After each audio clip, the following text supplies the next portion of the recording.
Hello everyone, my name is David Gay, and thank you very much for watching the 10th episode of David Needs a Job. Okay, this was not the topic for today's episode. I already have a 10th episode recorded. The topic on that particular episode of David Needs a Job was to talk about why I was creating a video series like this in the first place, why I was making my videos, my job search so public, and my feelings regarding the job market. Actually, what prompted me to change the topic and completely record something different was this guy. This happens to be my cell phone. I've had this cell phone since 2008. I just got off the phone with a Bell customer service representative to tell them that I'm canceling my phone as of August 15th, 2013. And believe me, it took me about 20 minutes to talk to the person. I mean, I can't blame her for trying to keep me on the phone and trying to change my mind. That's her job. She's customer service. She's supposed to maintain happy customers. But the reason why I was canceling my cell phone was not because I was unhappy with Bell. I happen to like Bell. It's a good service. Some people might have some issues with Bell. I have Bell pretty much everything, and I'm happy with Bell, and I will stick with Bell for a long time. But unfortunately, the cell phone had to be canceled. And why does it have to be canceled? Well, it's the same reason why with every job searcher's budget, they have to sometimes sit down and look into what they can keep and what they have to let go in order to keep afloat while they're looking for work.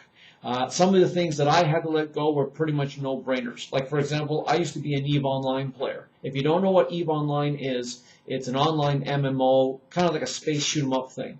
PvP. I was a subscriber for about a couple of years, canceled my account around 2010 because I couldn't afford it anymore because I was in the middle of a job search. Those were pretty much no-brainers. Some of them I had to sit down with myself and say, look, do I really need this, or do I want to hang on to this, or do I want to let it go? And my cable was an example of that. I love watching TV. I love watching, science shows and the news. Like, I'm a real news junkie. I was looking forward to seeing the Toronto Sun's new news network called Sun News Media. I wanted to see that, but the budget did not allow this, and I had to cancel it as a result. So that was pretty tough, but I had to let it go, and I missed cable, but I just saved myself like $51 a month. I mean, that's going to pay for like 12 Subway subs for dinner, if you ask me. And now I have to get into this situation here. I have now, as of August 15th, I have lost my cell phone. So if anyone wants to get a hold of me, like my family or my friends, well, tough luck. They're going to have to call me at home, which is still going to work, or they're going to have to leave me an email on the internet, which I still need because I'm conducting my job search or online.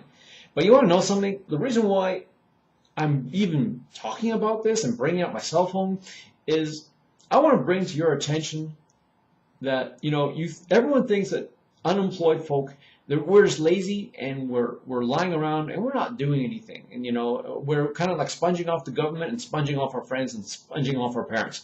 That's not it at all. In addition to looking for work and being told there's no openings or you're not the qualified candidate that I believe myself to be, you now got to deal with stuff like this where you have to make some very painful and tough decisions. And this one's going to hurt me a bit because I like this cell phone. I've had it for a long time. I've got a lot of discounts and services on it, and now I'm going to have to do without that. Just now that I have to do without my cable, and it's kind of like I'm dismantling myself piece by piece by piece, and it eats at me and it claws at me and it diminishes me. And I'm probably going to be in a bit of a blue funk by the end for the whole day, if not maybe the whole week, because once again I've had to let something go that I've enjoyed. I had to let something go that I'll have to simply, like everything else, I'll have to do without. And this is the real tragedy of the unemployed. There are millions of unemployed people like myself who've got to make these hard decisions. And when I say hard decisions, I don't mean the easy stuff like, going to a movie or hanging with your friends at a bar, or in my case, playing EVE Online. I mean, those things, as I said, back in 2010 were pretty much easy to cut. You're gone, I'm talking about stuff that, it'll be tough to do without. I mean, it's really tough, for example, not to have cable because, yeah, there was some frivolous stuff that I like to watch on cable, but there was also the hardcore stuff like the news.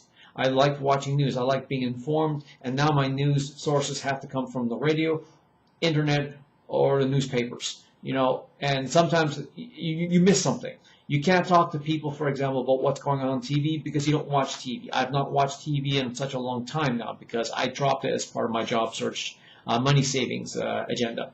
And now this situation here, like, if something happens to a member of my family or a friend wants to get a hold of me, well, unfortunately, that's too bad. I have to do without this, and I tried to sit down and rationalize the expense of $32 a month to pay for a cell phone service, and I just can't think of it anymore. I mean, I'm only hanging on to something in case someone needs a hold of me in an emergency. And while that's important, it's not worth hanging on to something like this for such a long period of time. So we the unemployed, we the unemployed are being asked to deconstruct ourselves one service, one product, one interest at a time. We are taking ourselves apart, cannibalizing ourselves in order to make ends meet. So just maybe we might be able to get that job that we've been pursuing for such a long time. In my case, 3.5 years. But that's the age of austerity for you. That's the jobless recovery for you. And I just wish that somebody who's a power in government or a captain of industry can spend a day in my shoes and just understand what the hell I go through sometimes and the tough decisions that I have to make while looking for work and while having every door slammed in my face. But this is the episode for today.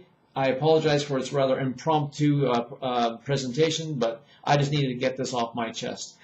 Maybe the other episode that I recorded, I'll play again as episode 11. In any case, thank you very much for watching this episode of David Needs a Job. Have yourself a great day. Bye for now.